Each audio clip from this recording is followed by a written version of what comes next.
Hey folks, David Stewart here. It's time to draw a little bit of a close to the cycle that is the Disney Star Wars sequel trilogy, or at least me evaluating it. And I'd like to do that by doing a thorough analysis, a by-the-numbers analysis of the entire thing as one unit. That's episodes 7, 8, and 9, as if they were one entire cohesive trilogy. Now, before I dig into those details, let me say that my main point of comparison is to other movie trilogies, not a movie. I won't be looking at this as if it is a movie, but rather comparing it to other really good movie trilogies. And there's been a lot over the years. There's been Back to the Future trilogy, Indiana Jones trilogy, the Matrix trilogy. I really think the gold standard is probably the Lord of the Rings trilogy by Peter Jackson. This is one that is a very cohesive total unit, and it's very easy to understand why. It was adapted from one book, which was volumized into 3 volumes by the publisher. So it started off as one very unified narrative that then got adapted, and all 3 movies were produced at the same time. It's just going to lend a lot more cohesiveness to the entire unit. So if that's the gold standard, I think also worth looking at is the prequel trilogy, which if that's the gold standard, the prequel trilogy would be like the silver standard. A very, very cohesive narrative through all 3 movies, culminating in the fall of Anakin Skywalker. Very, very visually connected to itself. Even though each movie was produced one at a time, there is an overarching sense of narrative goals and narrative direction with the entire prequel trilogy. It's not to say the original trilogy is bad, but that was very clearly done one movie at a time. They were kind of making it up as they went. And honestly, the original trilogy is more focused on character drama with the galactic struggle as a backdrop, whereas the prequel trilogy tends to be more about that galactic struggle itself. That tends to be part of the entire experience. And so it feels a little bit more unified. So with those comparisons, what can I say about this Disney trilogy? I actually think it's probably the rare exception where the whole is worse than the sum of its parts. When it comes to series, usually the whole is better than the sum of its parts because you have these connecting threads between the various, the various movies or the various books. You have character growth that tends to really go somewhere interesting. It just tends to be better as a unit, and you can forgive little missteps in individual parts because of that function as a whole. I think the Disney trilogy is actually the opposite. I think the whole comes off worse than the sum of its parts because those parts are so diverse. The meta-narrative of 2 directors trying to undo each other's stories really comes off badly when you look at it as an entire unit. Although it's very interesting, maybe from like an academic perspective, the end result I don't think is good. So with that, let's hop into it. Let's start with production. So the production I give a 7 out of 10. Which is actually a little bit lower than what I gave it, I think, in the individual movies. They're not very unified. The visual design is not super unified. You have a visual design that really is different for each movie and doesn't feel very connected. All of them are pretty well executed, though. I got to say, it generally looks pretty good. The visual design is good. However, at the same time, almost the entirety of all 3 of these movies is based on the designs of the original trilogy. It's extremely iterative of those original 3 Star Wars movies, ignoring everything else in the Star Wars canon, ignoring any attempt to create originality. It's not original at all. I think the middle movie, The Last Jedi, is the worst of the bunch. It is the most iterative visually of The Empire Strikes Back. It's an exact copy of the set pieces. It's a copy of the visual design, very little variation between them. And he even reuses the color red. But at the same time, the color red or orange in The Empire Strikes Back as an emotion color has a significance to it. The aesthetics are actually signaling something deeper in Empire Strikes Back, and in The Last Jedi, they really signal nothing at all. They're there to just kind of look cool for the most part. And that's the big point that I want to get across with the aesthetics, is because they're so iterative, because they're just copies of the original trilogy, however well done they might be, they're lacking any level of meaning. Aesthetics get attached to meaning, and this is very much the case in the 6 Star Wars movies that George Lucas produced. All of the aesthetic designs point to deeper meaning, from the look of the stormtroopers, the look of the Imperial ships, the lack of color, the use of emotion color. All of those things signal deeper meaning, and that is not the case for these movies. The aesthetics are simply there to try to look nice. There's no connection to any kind of meaning with them. They are well done, though, so I still give them a passing grade, a 7 out of 10. But if you wanted to have really good visuals and really good aesthetics, those aesthetics would have some kind of story meaning behind them. And they just have none in this movie. They look nice, though. There's definitely some great use of color palettes. Cinematography and effects, I give this an 8 out of 10. Generally, these movies are really well done as far as how they're shot and how they look. Editing, not so much, and that's because the pacing, I think, in the third chapter is so manic, and it's pretty manic in the first chapter as well. But for the most part, it's pretty well done. There's some really strikingly beautiful shots, especially in The Last Jedi. There's some great visual design or great visual execution in certain parts of that movie, and there's really moments of that throughout the entire trilogy. But in general, the main negative is the pacing is a little bit too quick. The CGI and the models are top notch, though, so generally the effects are really effective. They're going to be very good, and the main negative is the pacing. Sound design is also good. I give it an 8 out of 10. Now, it's not as good as the George Lucas era stuff. It has less impact. It's more normalized. There's not a lot of contrast between loud and quiet compared to that. But generally, it's pretty well done. It's very well executed. The sounds are interesting. The sound of Kylo's lightsaber is something that I think is memorable by itself. It has this weird kind of glitchy sound to it that I think is good. But for the most part, it just doesn't have that crisp power that George Lucas had. Music, I give it an 8 out of 10 as well. That's like a B. It's generally very effective. It's effective throughout all three movies, but it's not as memorable as the scores from the original trilogy and the prequel trilogy were. There's not as much new stuff, and when we do hear new stuff, it tends to be pretty forgettable. There's not a lot to latch on to compared to, say, with the prequels. You got like new pieces that were within that, like Duel of the Fates, that just become extremely memorable all on their own. That's not really the case with this one, but it is pretty well executed, so I give it an 8 out of 10. So that makes the production score 7.75 out of 10. That's higher than average, so it'd be a C+. You got to think 75%, 77%. That's a C+.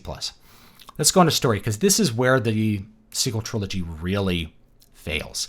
And I think when you look at it as an entire unit, it's far worse than if you were to look at each individual movie, because each individual movie has problems with story. Those only get compounded when there's this conflict between directorial visions that just completely undermines any attempt to create a fluid and connected story that has any kind of meaning or impact. Let's start with the setting. There's a lot to complain about with the setting. I give it a 3 out of 10. You could go lower with this if you are a really big Star Wars fan and you really didn't like the way that J.J. Abrams and Rian Johnson treated the setting. I didn't like it, but I could see some people giving it an even lower score than 3. 3 out of 10 is really low. There is a setting, so it's hard for me to give it a 1 or a 2 because there is a setting. It's just the setting has no internal consistency. So it lacks consistency within the unit, within the three movies. The setting is not consistent. And if you compare it to the other 6 movies, it's even less consistent. So it ignores the other 6 movies or misunderstands them. It just doesn't connect with them. And then it doesn't even have its own internal consistency at all. They completely demolish the significance of the setting from the Lucas era. There's no sense of scale to what they're doing. You have a tiny ragtag group of resistance fighters running away from what's really not a very big First Order when you look at it. It's kind of like they looked at the microcosm stuff of the original trilogy and thought that encapsulated an entire galactic war, rather than looking at the prequel trilogy, which really shows scale on a different level. It's very, very small compared to the Lucas era stuff. Likewise, there's no explanation of how anything works. There's no connection to the previously existing material.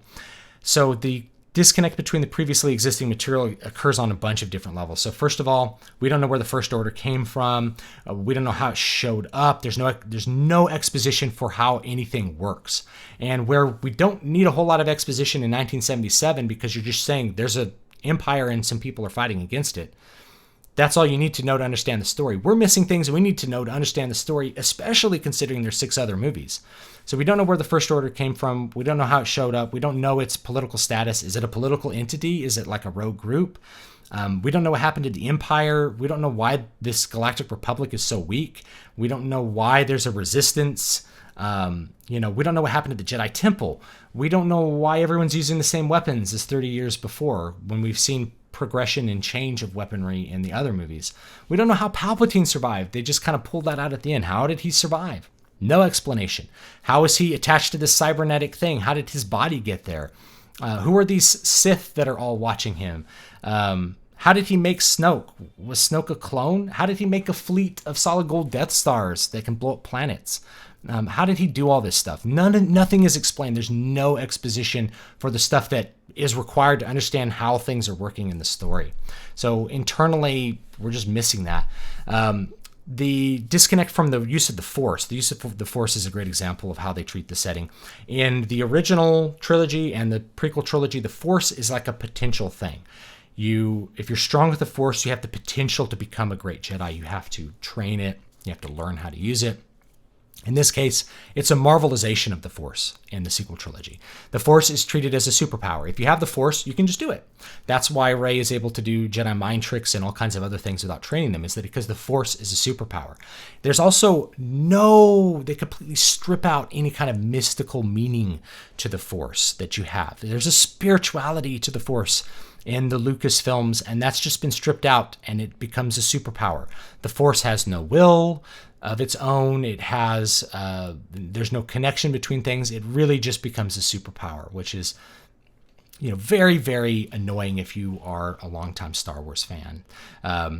There's whole sections of the setting that are ignored. The prequel trilogy and everything Lucas did with that is basically just ignored. It's like it never happened.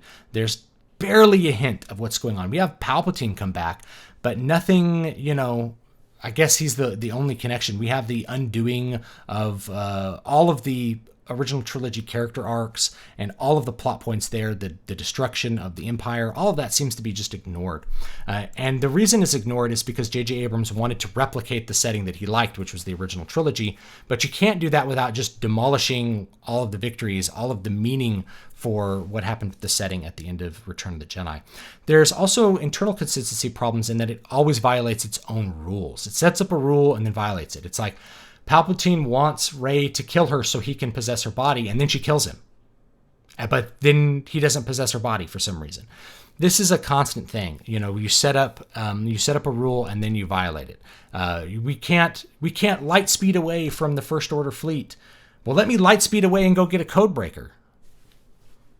And then you have to constantly retcon the setting as well. That's another thing that gets really annoying, is that anytime something is set up, it has to be retconned in another movie. And this is because we have this two visions between two directors. So JJ's like, this is the setting. And Ryan is like, I'm going to undo everything you did. And then JJ's like, well, I'm going to undo everything you did. So there's no feeling that like there was a consistent setting at all. The rules are just in flux. There really are no rules. At the end of this, we get no sense that anything that was set up as a limitation for how the story needs to operate ought to be respected at all. And the main thing is we also see that, kind of the First Order is able to survive a lot of destruction. They have a planet blown up. They have their dreadnought blown up. They have their Snoke ship blown up. And yet somehow they persist as an organization. It's bizarre to really think about, especially considering it's not supposed to be the Empire. They basically replace it as the Empire. So pretty terrible in general for the setting. There is a setting. I mean, there is some Star Wars stuff in it, so I guess it's a 3 out of 10. Characters, I give them a 4 out of 10. I could see this going a little bit higher or lower depending on your attachment to these characters. But first of all, we take the original trilogy characters and we turn them into these worthless husks of where they were when Return of the Jedi closed its cycle. So we have Han revert to being a bounty hunter because that's what, when we first met Han in Star Wars, that's what J.J. Abrams likes. He likes those first Star Wars movies. So let's make Han a smuggler again. Awful way to do that. So you have that kind of thing. And then you have this middle installment, which is primarily about humiliating and destroying all of the male characters in particular. And Luke Skywalker is turned into this old, worthless hermit who's this self-pitying miser who drinks green alien milk. Just a terrible treatment of everything that came before it. It's really offensive to anyone who liked Star Wars just how badly they treated the characters that came before this. Really, really, truly I guess, offensive. It's offensive. I could probably give the characters like a 3 out of 10 just because of how badly they treat the original trilogy characters. The conflict, now, if we look at this as a whole unit, the conflict between the directors, again, produces terrible character consistency. Characters are basically different characters in each movie. We have them set up in one movie. We have Rian Johnson completely change everything about them, and then we have them retconned in the third movie. So, first movie, we have Rey as this Mary Sue. She's still Mary Sue in the second movie, and then that kind of gets retconned in the third. But we have, say, Finn is set up. He becomes a sidekick for some reason halfway through the first movie, and then he gets turned into really kind of a laughable character. In the second movie, we have Poe just get completely humiliated, and we lose all ability to really like and identify with him.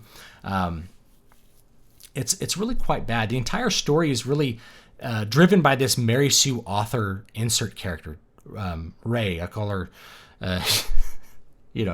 call her like what do we want to call her? Mary Sue. I've heard a bunch of different, a Ray Johnson type character. She's simply an awful character. She doesn't come off very good.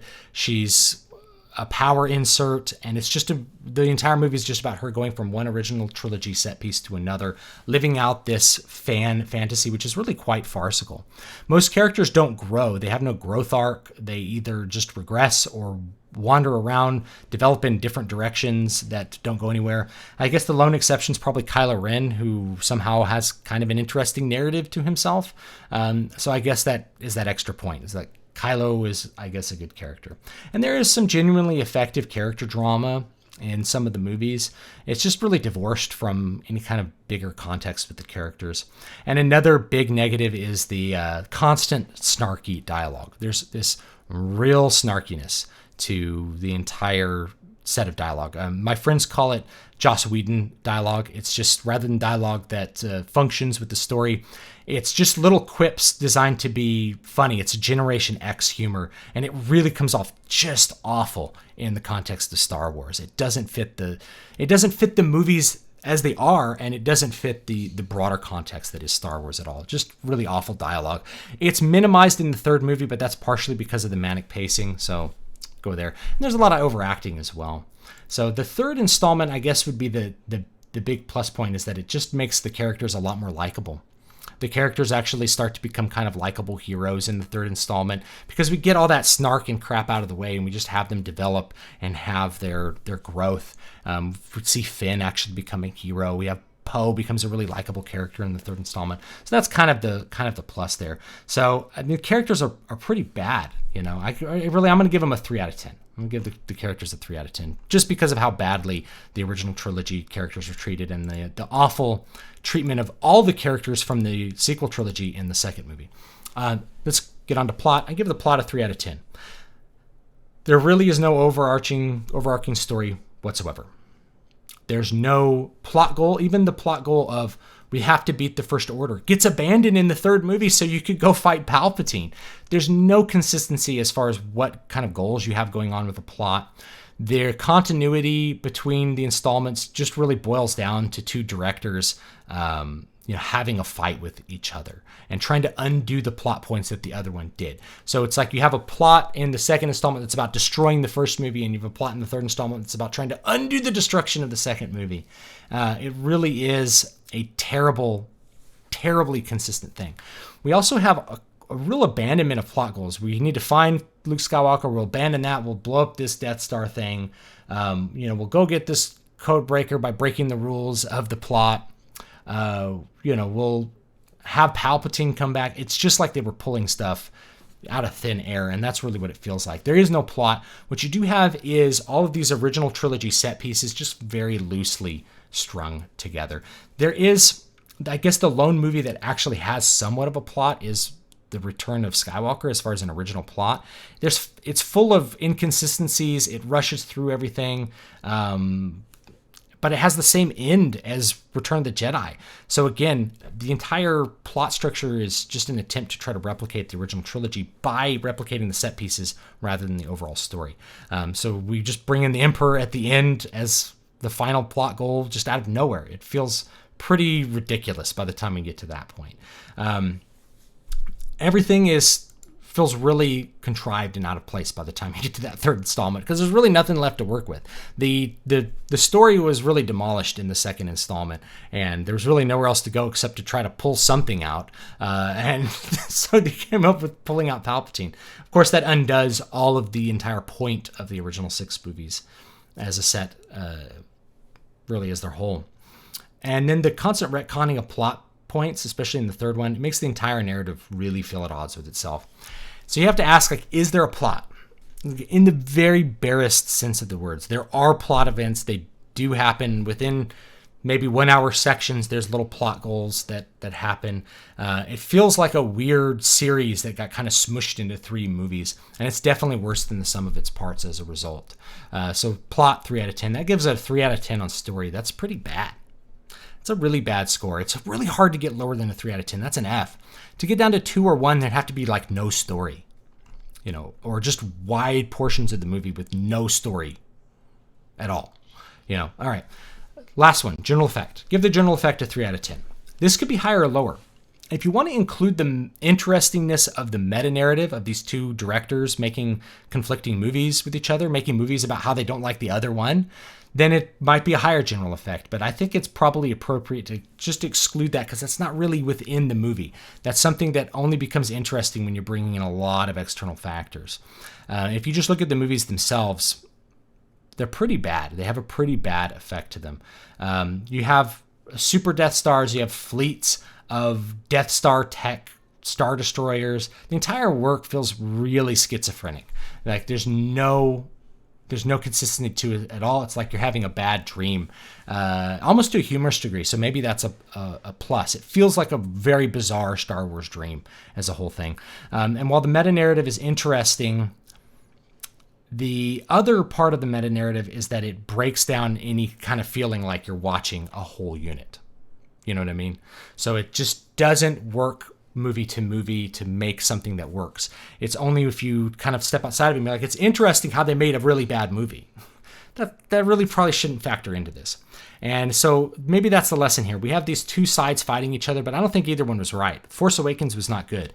If J.J. Abrams had made all 3 movies, maybe they'd be better. In fact, they probably would be better. If Rian Johnson had made all 3 movies, they probably would be better. However, they still wouldn't be good. They still wouldn't be Star Wars. It wouldn't have the artistic merit. And that's really what I want to get down to. This is the overall feeling of it. There's just no meaning to anything that we're watching.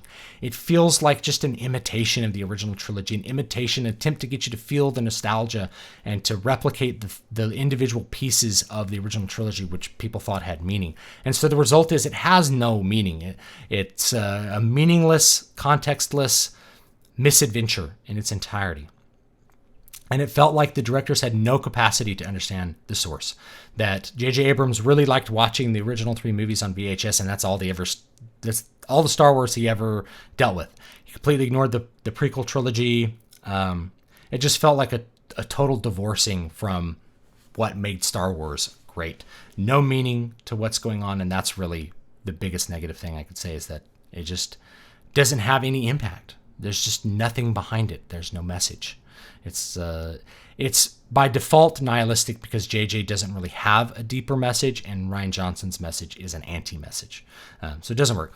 If we average all those together, we get a score of 4.6 out of 10. That's an F. Remember, anything below 6 out of 10, 60% is an F. That's actually a lower score than any of the individual movies got, which ranged between like 5 and 6. So the only compelling reason to watch this, I think film students decades from now will watch it because of the meta-narrative itself rather than because of anything good in the production. I mean, even the effects, you might study the effects, but you're not going to look at this as like anything interesting as far as its story. You're not going to look at it as a failure. It's interesting because it's a failure. That's a really sad thing to say. So thanks so much for watching. Don't forget to like, comment, and subscribe if you're new. We do have some books that are out, some newer ones. So here's the 3 newest ones. Eyes on the Walls. This one came out this month in December. All these are 99 cents, by the way, and they can be read in about 2 hours. So instead of watching a bad movie, you can read a good book. This is a good horror read. This one's very popular. Voices of the Void. I call this Aliens meets Lovecraft. People really like this one. And then Moonsong. This is the newest fantasy book. I'll be publishing the sequel hopefully shortly. This I like to call this 310 to Yuma, but fantasy. Pretty fun. And you can actually still get, if you're watching this the day the video comes out, you can still get the Fantasy Christmas Spectacular up until the first day or two of January. So you can grab that if you want. This has 10 of my books in it. Everything actually except Eyes in the Walls, which came out after this. You can still get that. People have been really liking this large tome. Make sure you're on my mailing list, dbspress.com/list. And let me also say, new stream starting up. It's starting up tomorrow now, Wednesday, 6 p.m. Pacific. That's 9 p.m. Eastern for those of you on the East Coast of the United States. It's called New Pub Talk. That's the new name. The Right stream has been retired. We're not doing the Right stream anymore. Instead, we're going to be talking about some different things. I think this week we're going to be talking about the mecha genre. We'll be talking about giant fighting robots. And I'll have an author on to chat with me and just have a little bit of fun. So I'll see you guys Wednesday at 6 p.m. Pacific. And let me know what you want to see, what you want to hear down below. Have a great one.